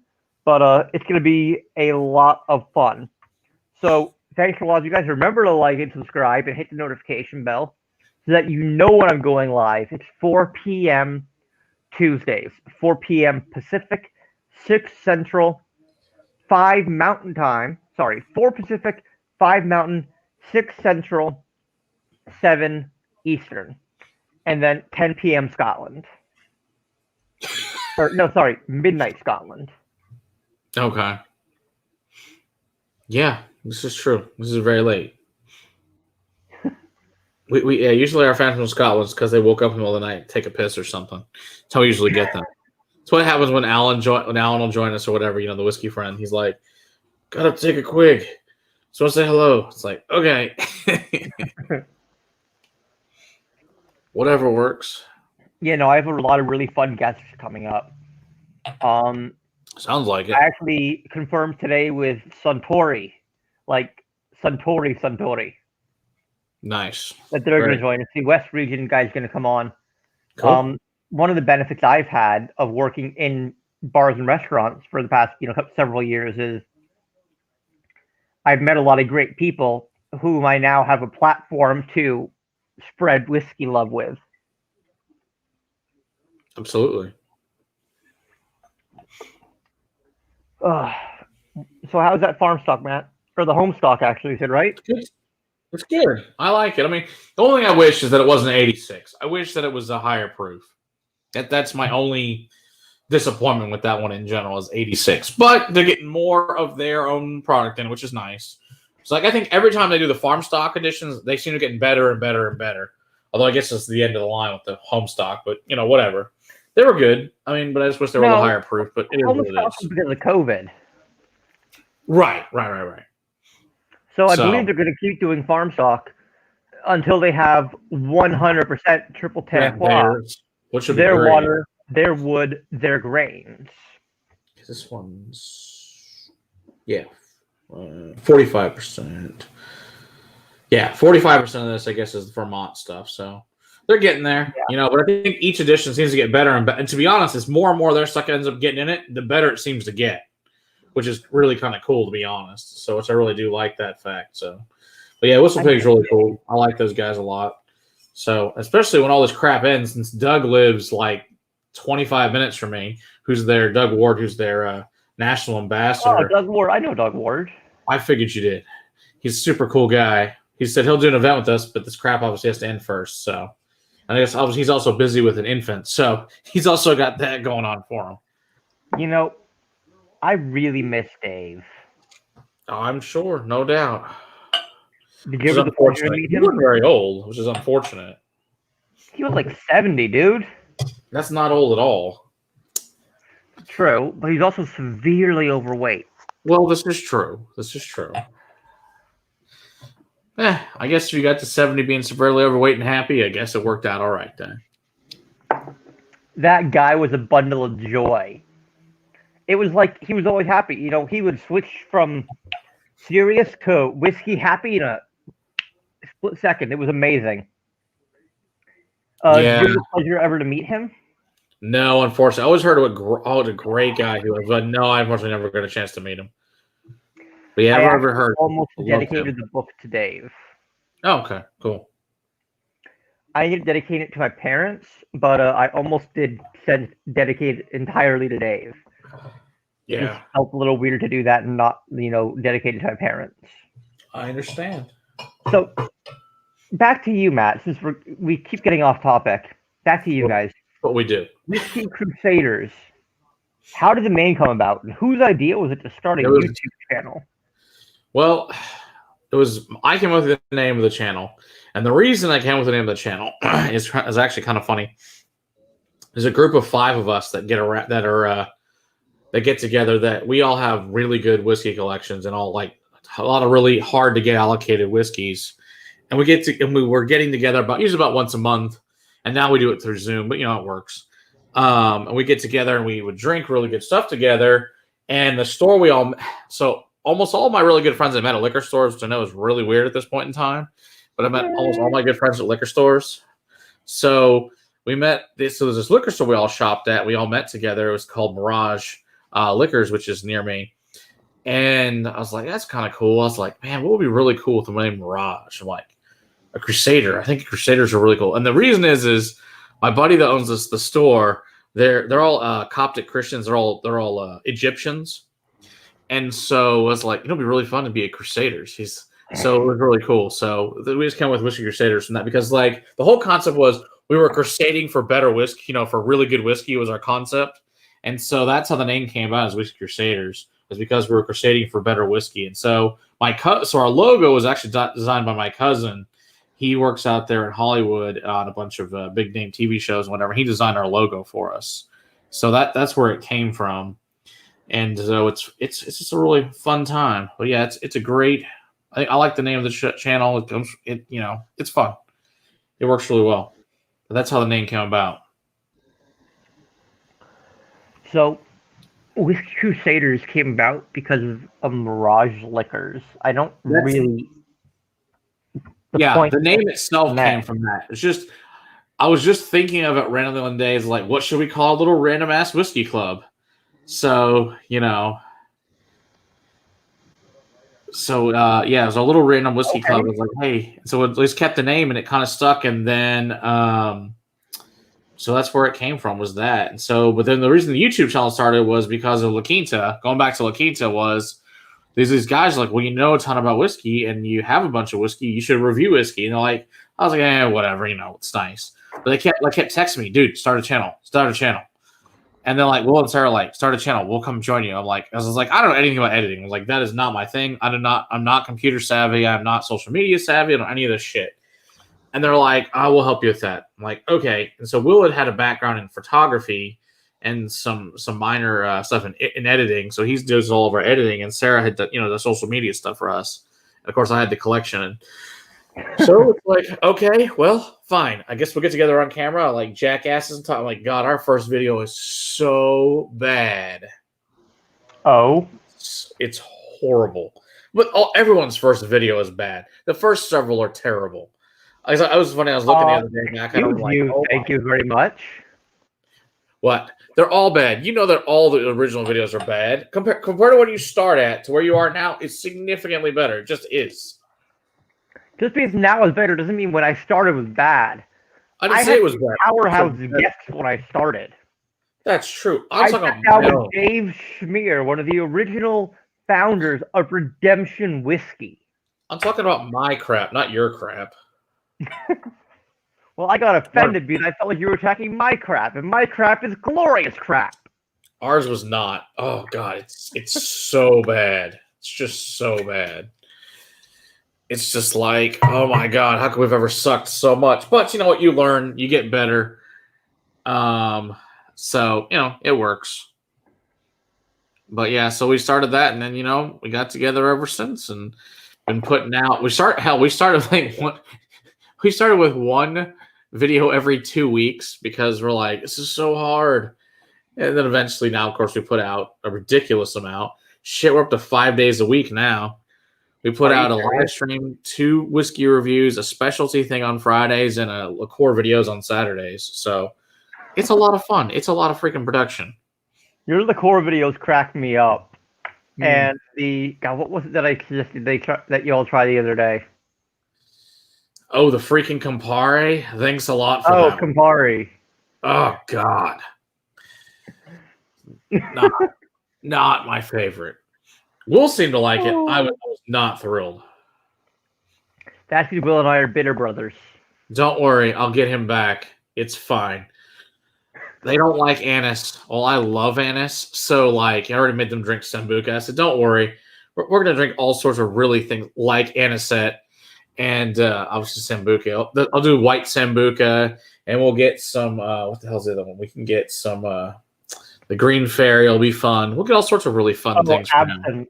Absinthe, some aquavit, all sorts of awful things. It'll be great. Oh, I need to make sure to get you guys some Fernet. Yeah, I don't have any of that. Amazingly enough, I have plenty of whack. Will be fun. I've got this one. What the hell is it called? It's called Wasabi Smash. Oh, dude, it's so fucking bad. It's so gross. But we're gonna review it absolutely because you know what? It's a liqueur, and we have to review them all. That's the goal. Have y'all done chartreuse yet? Yes, we've done both the yellow and the green. I haven't done the VEPs, but we have done the other two. Oh, dude, the VEPs are. Oh my god. I have one of them, but I've never opened it, so I'm saving that one for open it right now. No, I'm not opening that one yet. That one's buried anyway. I hid that one for myself. I hide a lot of my good whiskeys for myself for self-control purposes. So, like my 30-year bottles you have, Matt? Do what? Roughly, how many bottles do you have, or do you think you have as of before since you counted last? Oh, I know at least over 3,000. It's like somewhere between 3. Yeah, it's a lot. It's well over 3. So yes, wow. So I forget about shit that I don't remember I have. It's like I don't know where the hell it is. They're just I feel like, hey, look, I found this cool bottle I forgot I owned. And hell, I go into a room. I was like, hey, there's whiskey over there. Cool. You just never know what you're gonna find or what you're gonna find in a box that haven't been in months or years, and you just forget. There's just so much freaking stuff here. Travis said, "Why do I sound like I'm a phone-in question caller on a late-night cable psychic show?" I don't know. It's a good question. Because the question is because of the audio quality. Because audio quality is these garbage earbuds. Mm. The questions, I don't know. I just don't want to lull in conversations, so I keep asking Matt random questions about himself. It's fine. What the hell is it? I'm enjoying Benryak because I put it in a hot toddy the other day, actually. Oh yeah. Yeah, I used chili honey, which is actually really good, but it muted some of the flavors of the whiskey, which is kind of a bummer. It's like I wanted that peat smoke in there. I'll tell you what. So Irene sent us some of that. I think I told you the story about she's supposed to send us a bunch of honey that didn't show up till like 2 or 3 weeks late because God knows where it went in the postal service. And she lives in Austin, so she's only like it's 4-hour drive. But the whiskey should have been here within like a couple of days for the show, and it didn't show up. So it shows up.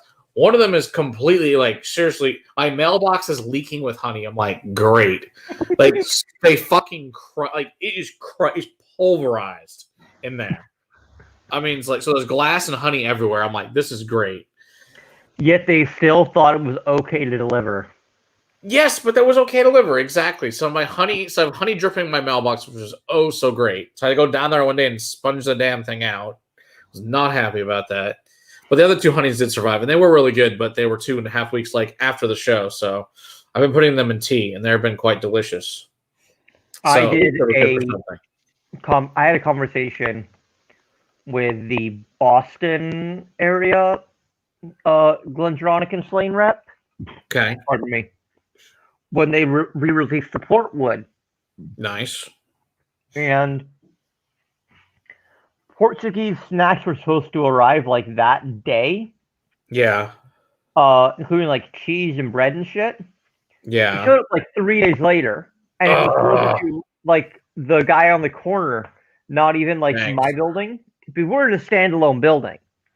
Like when I say office studio, like we turned a gallery space into a production studio. Cool. And the cheese and bread was in like a cryo pack kind of, so it was still like super cold. And super, like, okay.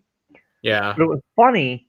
Like it got delivered to like the guy on the corner. They didn't even try to deliver it to us. Like we even signed and said, "Hey, if you can't reach us, deliver it to either of our neighbors." So like our neighbors get packages all the time.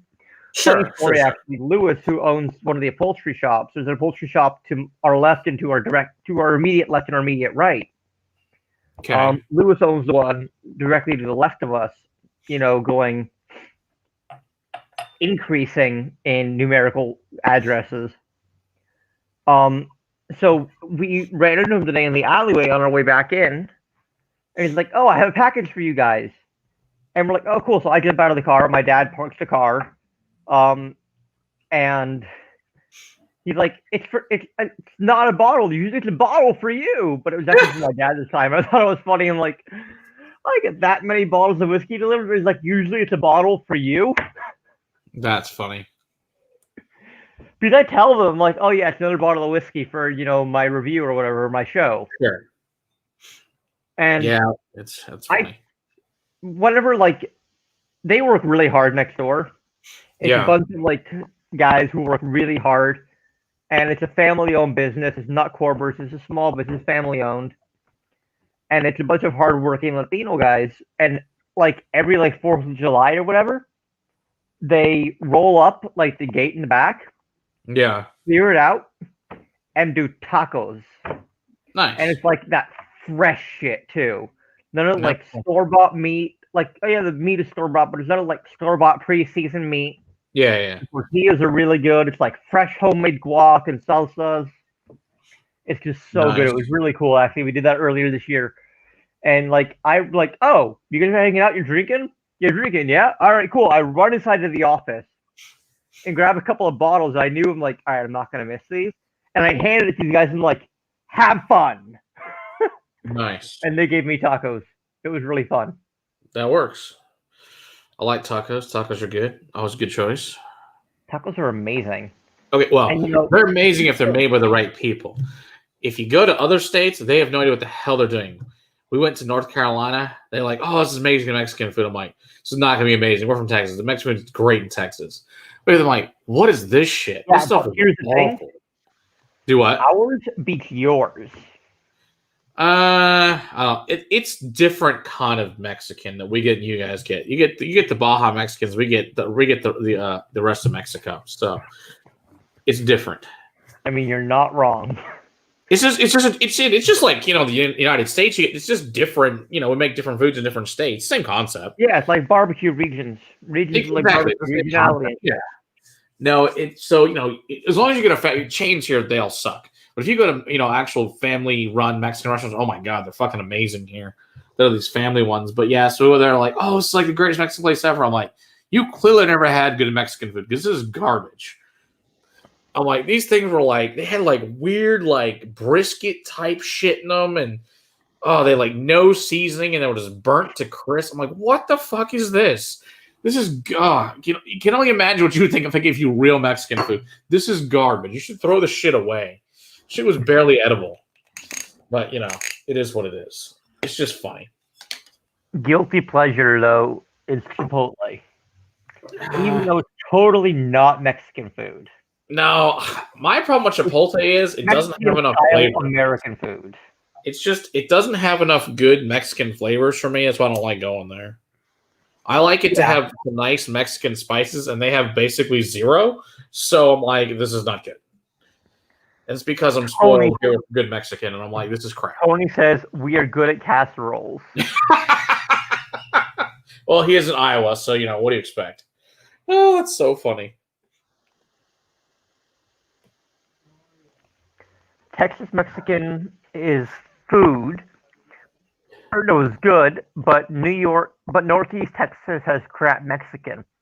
Dallas is decent. Go to Houston or San Antonio for good Mexican food, not foot. He corrected himself down below. He said food. He meant food, not foot. Yes, I figured that.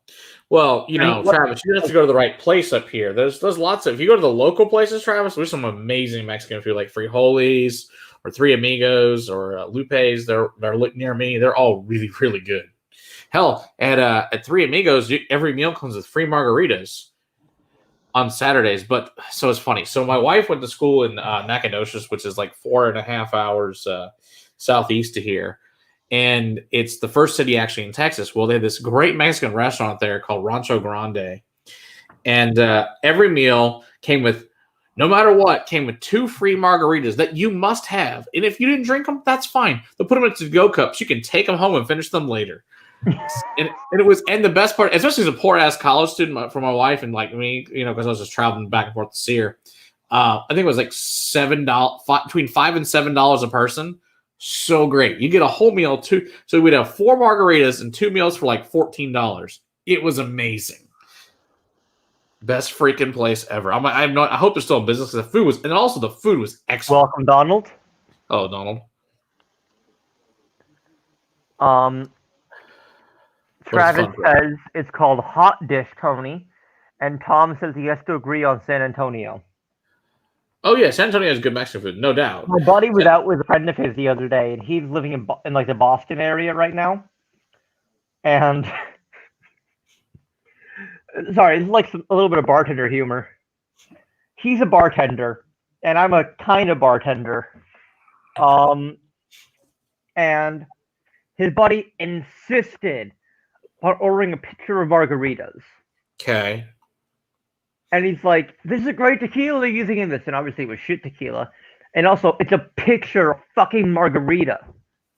Yeah. That is not going to go well. You're just going to get super diluted. Yeah, it is. Unless you're like the place that we were going to where, well, I swear they must have been using, looked like fucking gallons of tequila. It was this huge vat mixer. They're just mixing this shit up all day long, and it's just massive things dumping gallons of tequila all day long into it. It was beautiful. Okay, so you've been to that one, Travis. Okay.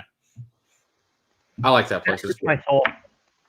It's so funny, though. It's so good. Hey, when you're a bar near me, college student, good shit. There's this local bar that they used to be a restaurant called, well, actually, I'm not going to name names, but it's a local bar near me. It used to be a restaurant, National Bar. And for National Margarita Day, they had like a taco margarita special. Okay. And they were the absolute worst margaritas I've ever had. There's something about it. I don't remember what it was, but it was just garbage. And I'm like, guys, this is not good. Can I, like, they're like, well, try the strawberry one. And I'm like, yeah, this is, no. Tony. Hot dish? What the hell is the difference between a hot dish and a casserole? What the hell is that? I don't know. I'm going to pour, Matt, a little bit of the special bottle, this little special that I have right here. All right. Blue Run was kind enough to send me a sample of their winter batch. And I have a review on it. And just, I know we were talking about it. So I figured I would pour just a tiny little bit as we start to wind down our chat for the night. So we've talked about who I have coming up. It's a Midwest thing. Same thing, different wording. Iowa versus Minnesota. So what do you call it? What's it called in which state? Which one's casserole? Which one's hot dish? What? If it's the same fucking thing, who the fuck cares? Iowa is hot dish. Minnesota is casserole. I mean, I'm confused, but that's fine. I don't know. Tom said Texas beef barbecue, South Carolina pork barbecue, North Carolina pork barbecue with spicy vinegar. I do love me some spicy vinegar. It's kind of like I care, and then hot dish is Minnesota. Yeah. Okay. Well, see, they're fucking wrong, so it's fine. So it's a casserole. I'm just glad we're understanding that it's a casserole. Good. Look. Minnesota has the displeasure of having the Minnesota White Queens. Let's not get any further into Minnesota. They do have some good whiskey, at least. Really? I've never had anything from Minnesota. They have a few good ones. So, as we start to wind down, Matt, we've talked a lot about my coming guests. But who do you have coming up? Who can people, for people? I know we have next week ADHD Whiskey. Matt Porter's going to be on. We're doing taster first every year. Best whiskey taster. Of course, we're doing him versus the world because he did it on bourbon. And personally, as we both know, bourbon's just bourbon. But there's also real whiskey in other places. So we're going to have him taste Scotch, Japanese, Indian, Taiwanese, things from around the world, and see if he really is the world's best whiskey taster or not. So that should be a really fun blind to do with Matt. It'll be a very entertaining evening. I know we got the Licorice Brothers coming up to do all their new Iron Root specialties. This is as far as guests I've got lined up at the moment. I know we're just with Glendalough in mid-March, and I know we've got some stuff there going, and then the rest I haven't figured out at the moment. I'm proud of you. You said it correctly. I know you told me how to say it properly. I didn't know. Hey, like I said, we pronounce everything like Texans. It's all good. Oh, light whiskey? That's a good idea. Have you had light whiskey, Sam? You ever tried anything from Obtainium? I've had some Austin 101. I have some at home. I owe them a review, actually. Obtainium is delicious. I keep seeing it, but I tend to avoid anything everybody else keeps posting about. Oh, we did Obtainium a year ago. I ignore it. Yeah, we've known about it because Travis brought it to us, at least, 18 months ago at least. It's been a long time. I can vouch for them. And Gene's a really cool dude. That's a really cool company. They do some awesome shit. It's the real shit. It's like almost 140. It's really good. Travis, can you elaborate on what do you mean by I haven't had real light whiskey? I don't know what that means, but sure. Neither do I. I know we have a lot of cool reviews coming out. Let's put it that way. Of fun things. I know that on Thursday, Real Spirits port finish is coming out. That'll be on Thursday's review. That one's a fun one. But yeah, I need to set up a bunch more guests. I have not set anything else at the moment. Been working on other things with other shit. Yeah, I've noticed that you guys tend to plan like a week or two in advance, whereas I'm looking in March and April now. Well, usually I had a lot of stuff booked out through January and part of February. And I got really busy and I haven't had a chance to pull anything else.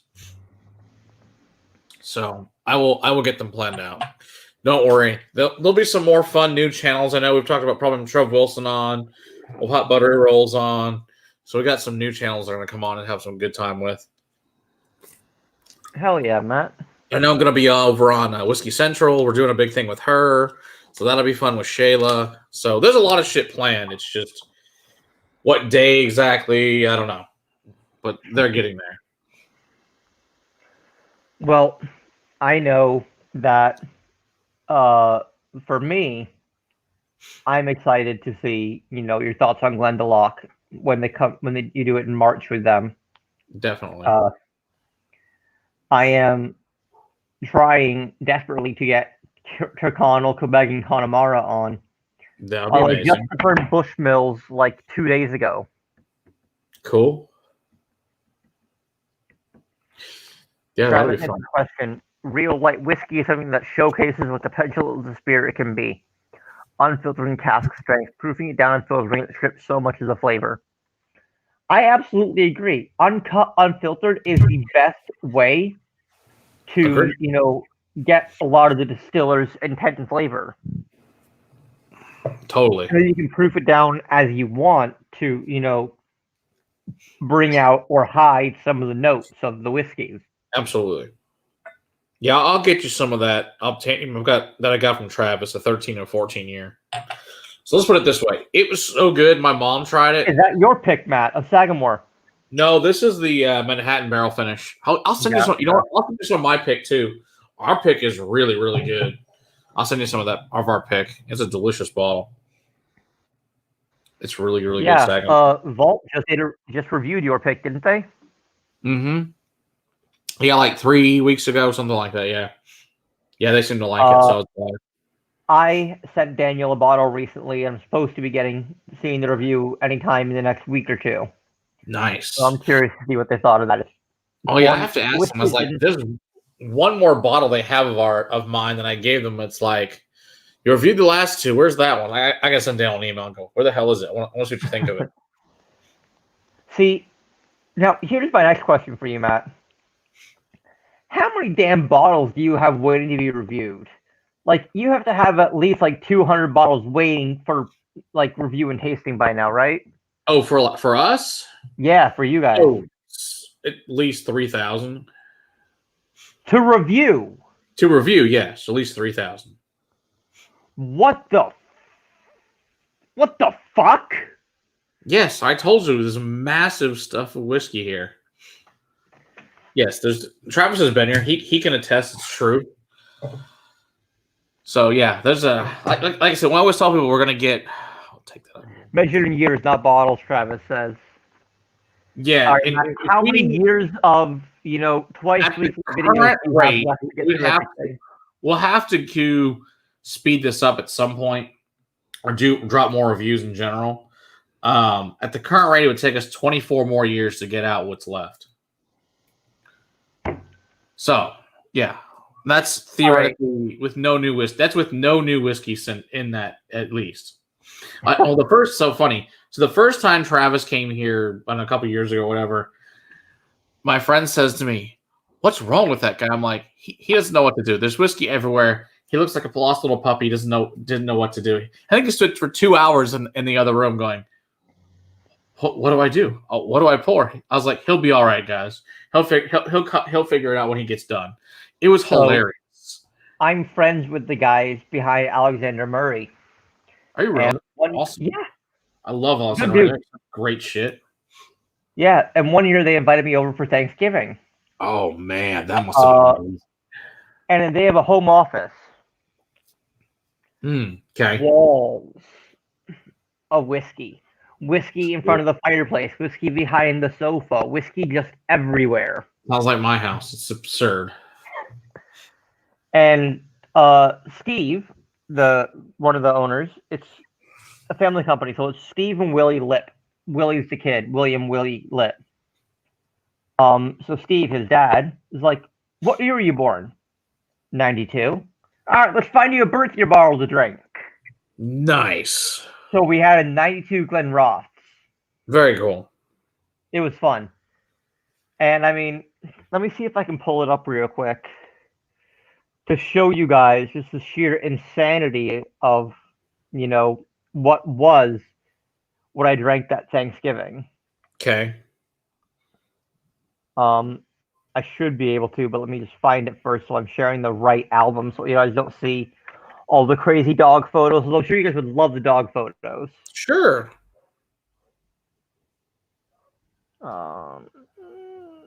There we go. Why I drank this Thanksgiving.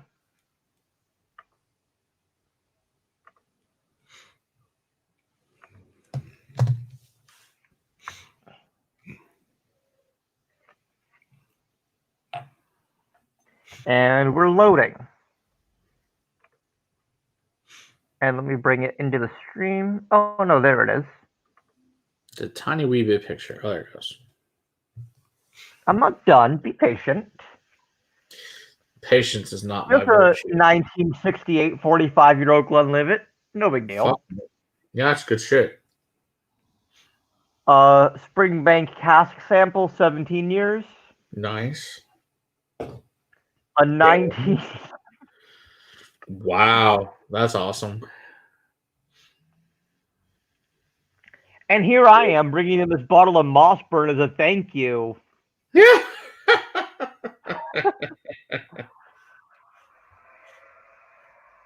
Oh, wow. Damn. That's wild. Pretty awesome. Fuck me.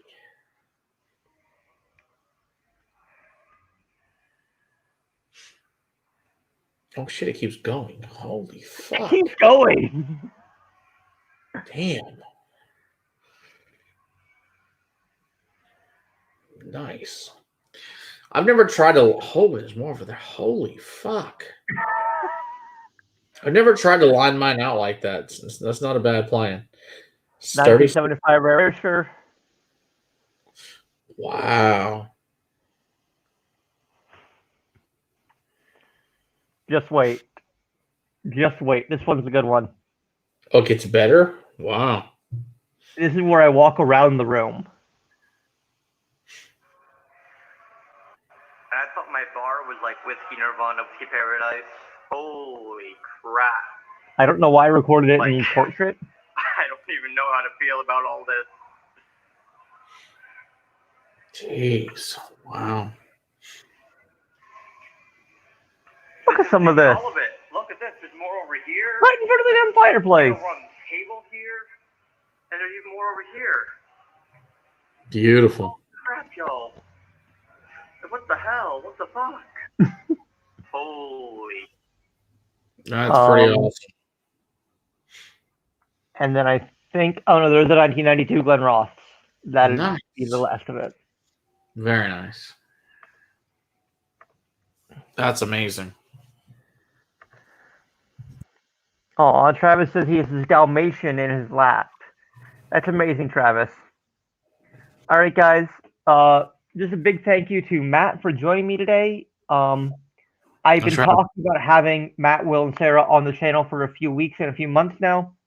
They just so happened to work out that I had an opening pop up today. Make sure to tune in next week for the second half of the Loch Lomond Group episode. We will be doing Travis says your house is better, Matt. Yeah. It's definitely a possibility. We'll see. Next week is the second half of the Loch Lomond Group series. I'm sitting down with Forbes McMullen again. And then after that, it's Aberlour, followed by Lefroy, and that'll do it for February. So, Cool. Matt, why don't you take us out with a toast?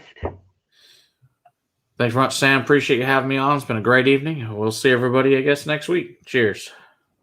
Sounds good. Matt, you know the drill. Stick around. Bye, everybody. Night all.